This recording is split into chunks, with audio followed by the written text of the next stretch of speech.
I, Rakesh Chaudhary, Head of the Department of Physics, Godha Public School, welcomes you all in this online class and on my YouTube channel. As on your high demand, from today we are going to start our syllabus for English medium also, and for it I am taking a chapter of your second physics, which is dual nature of matter. And before moving on, dual nature of matter, we will take a topic which is photoelectric effect. Now, first of all, we will discuss about the dual nature of light. What is dual nature? In chapter number 11 and chapter number 12, in ray optics and wave optics, we have discussed about the two natures of light. ये कौन-कौन से थे? First one, particle nature, और second one, wave nature. Particle nature of light was given by Newton. According to particle nature, किसी भी जब medium में light है वो ट्रांसमिट होती है, ट्रेवल करती है, तो वो किसकी फॉर्म में ट्रेवल करती है? पार्टिकल्स की फॉर्म में. तो पार्टिकल नेचर में लाइट है वो पार्टिकल्स की फॉर्म में है वो ट्रेवल करती है, और पार्टिकल्स की फॉर्म में ट्रेवल करती है. तो देखो, कोई भी अगर मान लीजिए हमारे पास पार्टिकल है, तो पार्टिकल है तो उसमें क्या होगा? मास होगा. और अगर किसी भी ऑब्जेक्ट में मास है तो इसका मतलब ये हुआ उसमें मोमेंटम भी होगा, यानी मोमेंटम mv, तो उसमें मोमेंटम भी होता है. वहीं अगर मैं बात करूं जो हाइगेन प्रिंसिपल था in chapter number 12, according to हाइगेन प्रिंसिपल, किसी भी मीडियम में जब लाइट ट्रेवल करती है तो वो किसकी फॉर्म में ट्रेवल करती है? वेव्स की फॉर्म में ट्रेवल करती है. कि लाइट है वो इस तरीके से वेव्स की फॉर्म में ट्रेवल करती है. अब देखो, दोनों जो प्रॉपर्टीज हैं, दोनों जो चीजें हैं, दोनों नेचर है वो एक दूसरे से डिफरेंट है. पार्टिकल्स मतलब कोई भी हमारे पास एक ऑब्जेक्ट है, उस ऑब्जेक्ट में मास होगा, उस ऑब्जेक्ट की एक पर्टिकुलर वेलोसिटी होगी, उसमें मोमेंटम होगा. वहीं अगर मैं वेव की बात करूं, वेव थ्योरी की बात करूं, तो कोई भी हमारे पास अगर वेव है तो उस वेव में क्या होगा? मास तो हो नहीं सकता, उसके पास मोमेंटम भी नहीं होगा. तो उसमें क्या क्या चीजें होंगी? उसमें वेवलेंथ होगा, उसमें फ्रीक्वेंसी होगी, ये सारी चीजें होती हैं. तो ये तो दो डिफरेंट टाइप के नेचर थे. अब न्यूटन ने अपने पार्टिकल नेचर पर कुछ चीजों का क्लासिफिकेशन किया था. उन्होंने बताया था कि जो रिफ्लेक्शन है, तो रिफ्लेक्शन में देखो लाइट है वो ट्रेवल करती है बिल्कुल एक स्ट्रेट लाइन में. पार्टिकल नेचर कहता है कि लाइट है वो ट्रेवल करती है स्ट्रेट पाथ में, जबकि वेव नेचर कहता है कि लाइट ट्रेवल करती है इन द फॉर्म ऑफ वेव्स. अब यहां पर इसी चीज को उन्होंने प्रूव भी किया था, और आपने पढ़ा है रिफ्लेक्शन ऑफ लाइट. तो रिफ्लेक्शन ऑफ लाइट, वहां पर जब भी अगर लाइट किसी मीडियम में ट्रेवल करती हुई किसी भी सरफेस पर इंसिडेंट होती है तो वो वापस उसी मीडियम में वापस रिफ्लेक्ट हो जाती है. तो लाइट किस फॉर्म में ट्रेवल कर रही है? स्ट्रेट लाइन में. जबकि वेव नेचर में क्या क्या चीज प्रूव की गई? रिफ्रैक्शन, किसी भी मीडियम में लाइट आती है और जैसे ही किसी दूसरे मीडियम में जो वो एंटर करती है तो अपने एक्चुअल पाथ से डाइवर्ट हो जाती है. रिफ्रैक्शन, स्ट्रेट लाइन में तो मूव नहीं किया. वहीं वहां पर अपन बात करें तो इसके अलावा इंटरफेरेंस पैटर्न, डिफ्रैक्शन, पोलराइजेशन, ये जो सारी चीजें थी वो सारी चीजें किस पर बेस्ड थी? वेव नेचर पर. फिर क्वेश्चन आया कि लाइट है वो है क्या? वो पार्टिकल है या फिर वो वेव है? तो इन्हीं दोनों कंफ्यूजन्स को फिर बाद में इन्हीं दोनों चीजों को, या जो इन दोनों के बीच में जो कंफ्यूजन था उसको बाद में किसने ठीक किया? क्वांटम नेचर ने. क्वांटम नेचर किसने बताया था? मैक्स प्लांक ने दिया था. और अकॉर्डिंग टू मैक्स प्लांक जो लाइट है वो ट्रेवल करती है किसकी फॉर्म में? फोटॉन्स की फॉर्म में. Then light travels in the form of photon. ये सारी चीजें हम आगे और ज्यादा डिस्कस करेंगे रे ऑप्टिक्स में और वेव ऑप्टिक्स में. और फोटोन्स क्या होते हैं? Photon are energy packet containing waves of different wavelength. अब देखो, एनर्जी पैकेट्स, पैकेट है तो पैकेट है, इसका मतलब कौन सा नेचर शो करेगा? Particle nature. भाई पैकेट है तो ऑब्वियसली बात है, कोई भी पैकेट होता तो उसमें मास होगा, उसमें मोमेंटम होगा. कंटेनिंग वेव्स, उसमें क्या है? वेव्स हैं ऑफ डिफरेंट वेवलेंथ, अलग अलग वेवलेंथ्स की उसमें क्या है? वेव्स हैं. अब अगर वेव भी उसमें है तो इसका मतलब कौन सी चीज आ गई? Wave theory. तो दोनों का मिक्सचर है लाइट का ड्यूल नेचर होता है. उसमें दोनों चीजों, दोनों के उसमें वो है प्रॉपर्टीज हैं. उसमें पार्टिकल भी है और उसमें वेव की प्रॉपर्टीज भी हैं. और इन्हीं दोनों का जो कॉम्बिनेशन है वो कॉम्बिनेशन क्या है? फोटोन है. Then photons are energy packet containing wave of different wavelength. इसको हम आगे डिस्कस करेंगे। अब अपन बात करते हैं पहले पीईई की, फोटो इलेक्ट्रिक इफेक्ट की। What is photo electric effect? It was discovered by Rudolph Hertz in 1887 and photo electric effect जो डेफिनेशन है वो है when ultra violet light of frequency greater than a particular frequency, कि जब भी अगर किसी भी मेटल सरफेस पर एक पर्टिकुलर फ्रीक्वेंसी से ज्यादा फ्रीक्वेंसी की लाइट, और वो भी कैसी होनी चाहिए, अल्ट्रा वायलेट लाइट होनी चाहिए, तो ज्यादा इलेक्ट्रॉन का एमिशन होता है। Then when ultra violet light of frequency greater than a particular frequency incident on the surface of a metal, then process of emission of free electrons from the surface of metal is known as photoelectric effect। इसका मतलब ये हुआ कि कोई भी मान लीजिए हमारे पास मेटल है और उस मेटल पर जब एक particular frequency, this particular frequency is known as threshold frequency, we will discuss it later। तो जब भी अगर किसी भी मेटल सरफेस पर एक पर्टिकुलर फ्रीक्वेंसी से ज्यादा फ्रीक्वेंसी की लाइट जब हम इंसिडेंट करवाते हैं तो उस मेटल सरफेस से फ्री इलेक्ट्रॉन्स हैं उनका एमिशन होता है, इलेक्ट्रॉन एमिट होते हैं उस मेटल सरफेस से। और यही जो फिनोमिना है, यही जो प्रोसेस है, इसी प्रोसेस को हम क्या बोलते हैं, फोटो इलेक्ट्रिक इफेक्ट। अब ऐसा क्यों हुआ, तो इस चीज को हम थोड़ा सा समझते हैं कि लाइट हमने डाली किसी भी मेटल सरफेस पे, जब भी हम लाइट फॉल करवाते हैं तो उस मेटल सरफेस से इलेक्ट्रॉन है वो एमिट होते हैं और इसी प्रोसेस को हम बोलते हैं फोटो इलेक्ट्रिक इफेक्ट। अब ऐसा क्यों हुआ, तो उस चीज को हम थोड़ा सा समझते हैं। इसको समझने के लिए पहले हमें बात करनी होगी फ्री इलेक्ट्रॉन्स की, कि व्हाट आर फ्री इलेक्ट्रॉन्स, ये कहां से आते हैं और क्या होते हैं। तो इसके लिए अपने को पता है कि कोई भी जो हमारे पास सब्सटेंस होता है, every element is the made up of atoms, वो किससे मिलकर बना है, एटम से मिलकर बना है। और एटम के बारे में हम जानते हैं कि atoms are spherical in shape, और कोई भी अगर मैं एटम लेता हूं तो उस एटम के अंदर ये सारी चीजें आप जानते हो कि न्यूक्लियस होता है। There are two type of particles in nucleus, first one is proton and second one is neutron। proton are positively charged, neutron are neutral in nature, that's why nucleus of an atom is always positive। अब बच गए electron, तो electrons are revolving in circular orbits around nucleus।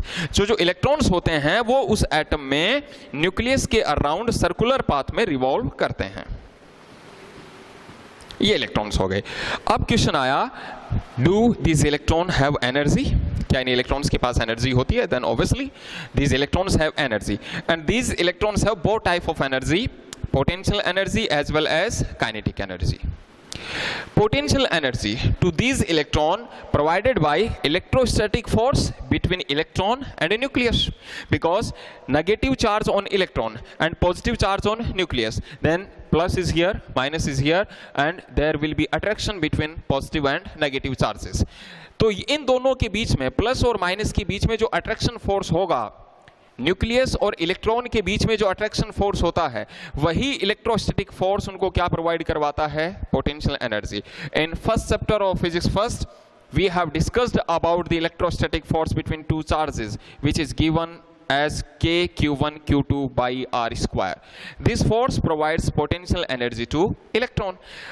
kinetic energy to these electrons are provided by several type of methods which can be temperature, light, electric field,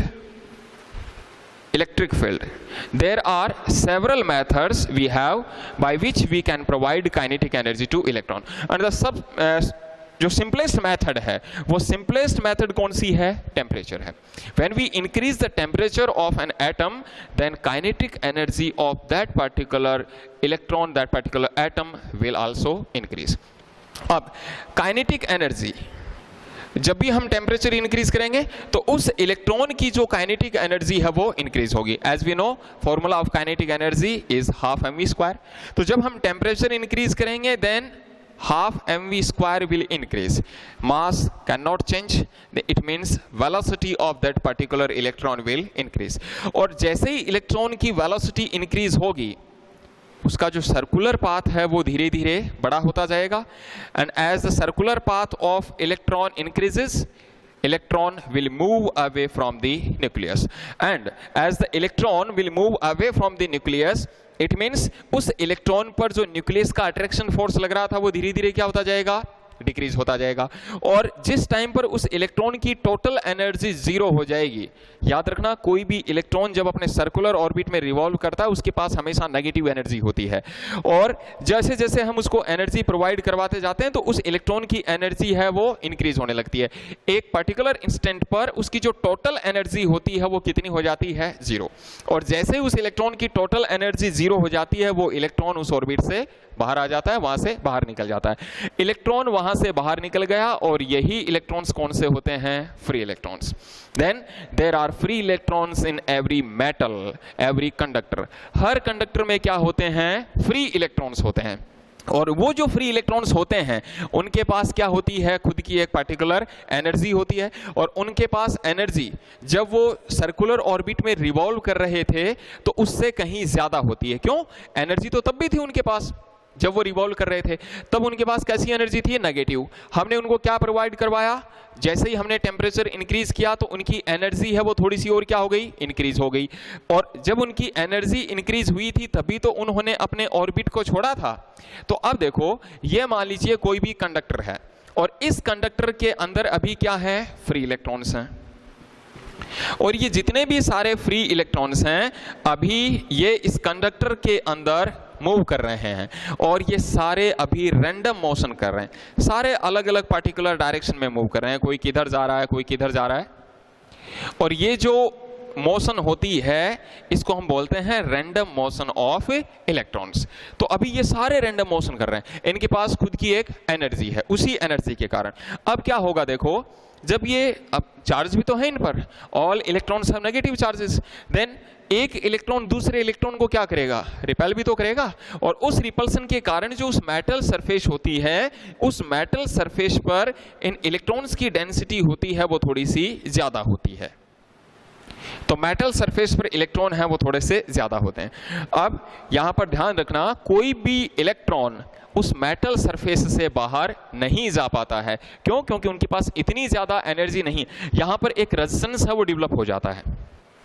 ये जो surface होती है उस surface के ऊपर एक पार्टिकुलर रेजिस्टेंस है वो डेवलप हो जाता है और उसी रेजिस्टेंस के कारण वो जो इलेक्ट्रॉन है वो उस सरफेस से बाहर नहीं जा पाता है। अब जा सकता है लेकिन अभी उसके पास इतनी एनर्जी नहीं है कि वो उस मेटल सरफेस को क्रॉस कर जाए। इन इलेक्ट्रॉन्स को बाहर लाना ही तो फोटो इलेक्ट्रिक इफेक्ट है। अब देखो क्या होगा, जब इस मेटल सरफेस के ऊपर हम लाइट इंसिडेंट करवाते हैं, तो ये हमने लाइट इंसिडेंट करवाई, बाद में हमें पता लग ही गया कि लाइट है वो कैसी होती है, ड्यूल नेचर की होती है। उसमें दोनों की प्रॉपर्टीज हैं, उसमें पार्टिकल नेचर भी है, उसमें वेव नेचर भी है। मींस लाइट हम फॉल करवा रहे हैं, इसका मतलब हम क्या इंसिडेंट करवा रहे हैं, फोटॉन्स। उस लाइट में फोटोन है। फोटोन के पास क्या होती है, एक खुद की एनर्जी होती है। And energy of a photon is given as h mu.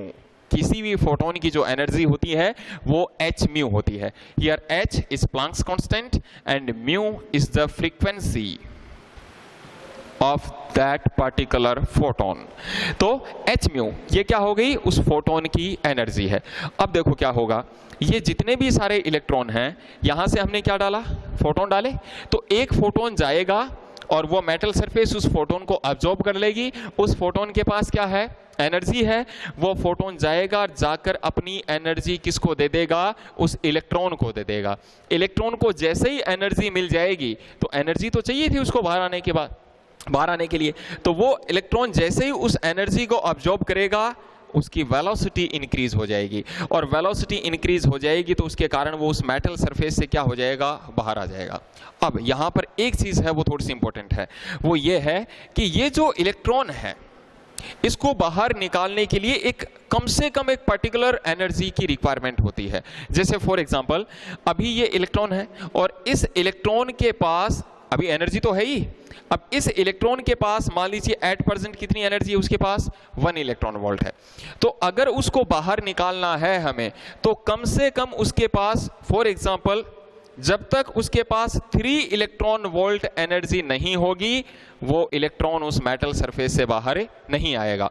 तो जैसे अब हमने क्या किया, एक 3 इलेक्ट्रॉन वोल्ट एनर्जी का क्या डाला, फोटोन डाला। वो 3 इलेक्ट्रॉन वोल्ट एनर्जी का फोटोन जाएगा, उस इलेक्ट्रॉन को वो एनर्जी दे देगा। अब इस इलेक्ट्रॉन को बाहर आने के लिए कितनी एनर्जी चाहिए थी, 3 इलेक्ट्रॉन वोल्ट। वो 3 इलेक्ट्रॉन वोल्ट एनर्जी किसने प्रोवाइड करवा दी, फोटोन ने। ये इलेक्ट्रॉन उस एनर्जी को एक्सेप्ट करेगा और वहां से बाहर आ जाएगा।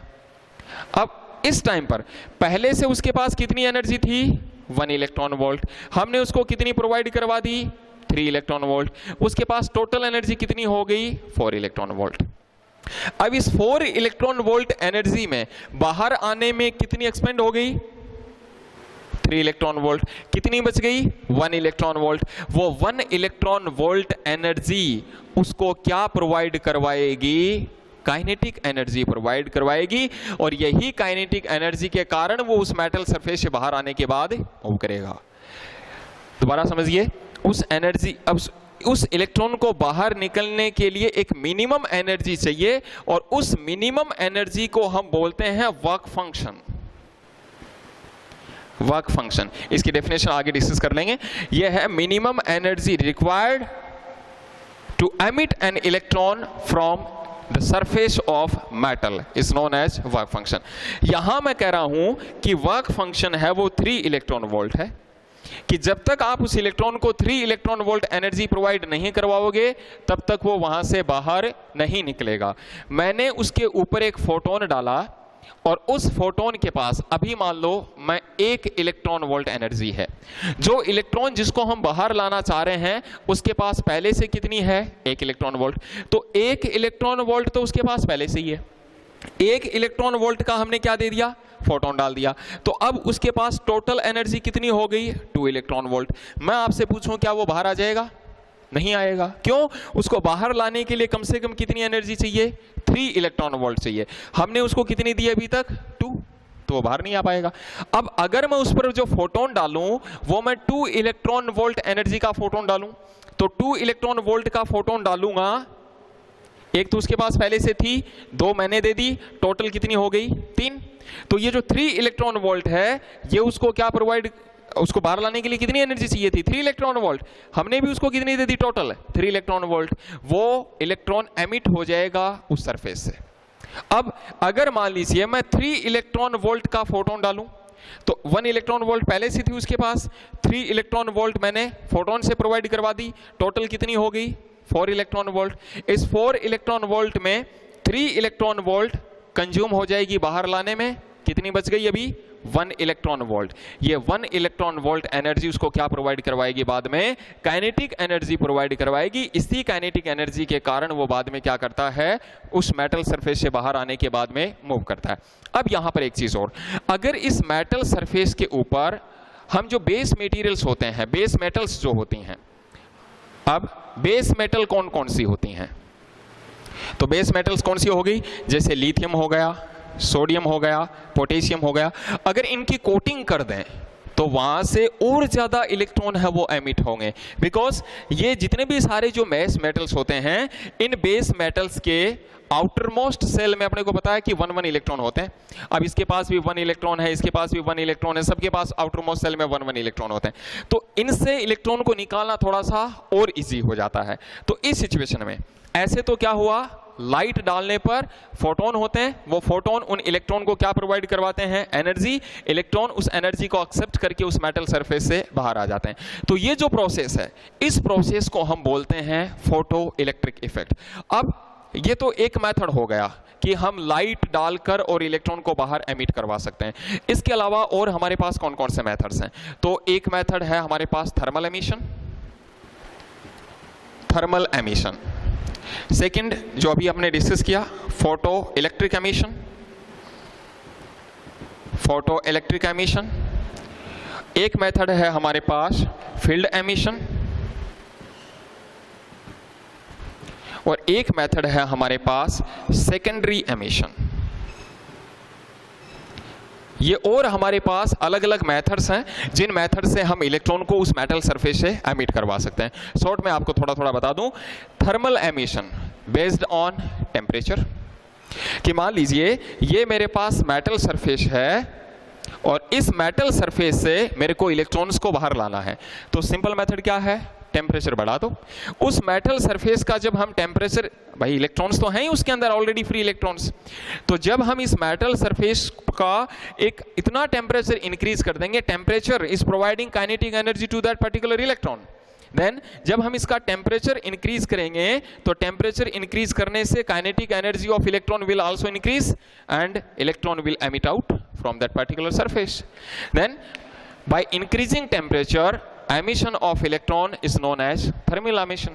सेकंड जो मेथड है फोटो इलेक्ट्रिक एमिशन, वो अभी हमने डिस्कस किया कि जब भी अगर किसी भी मेटल सरफेस पर थ्रेशोल्ड फ्रीक्वेंसी से हाई फ्रीक्वेंसी का लाइट हम इंसिडेंट करवाएंगे तो उस सरफेस से क्या होगा, इलेक्ट्रॉन्स वो एमिट होंगे, which is known as photo electric emission. Third method we have field emission. What is field emission? Let this is metal, और इस मेटल सरफेस से हमें इलेक्ट्रॉन्स को एमिट करवाना है। Then we will place a charge object near to it, एक दूसरा charge object है, इसके ऊपर इतना चार्ज है कि ये अप्रोक्सीमेट 10⁻⁶ न्यूटन अपॉन कूलम या वोल्ट अपॉन मीटर का इलेक्ट्रिक फील्ड यहाँ पे प्रोड्यूस कर सकता है। अब 10⁻⁶ न्यूटन अपॉन कूलम का जब ये इलेक्ट्रिक फील्ड यहाँ प्रोड्यूस करेगा तो उस सिचुएशन में क्या होगा, देखो ऑलरेडी फ्री इलेक्ट्रॉन्स तो इस मेटल के अंदर थे ही, और इलेक्ट्रॉन पर कैसा चार्ज है, नेगेटिव, सामने आपने कैसा चार्ज रख दिया, पॉजिटिव।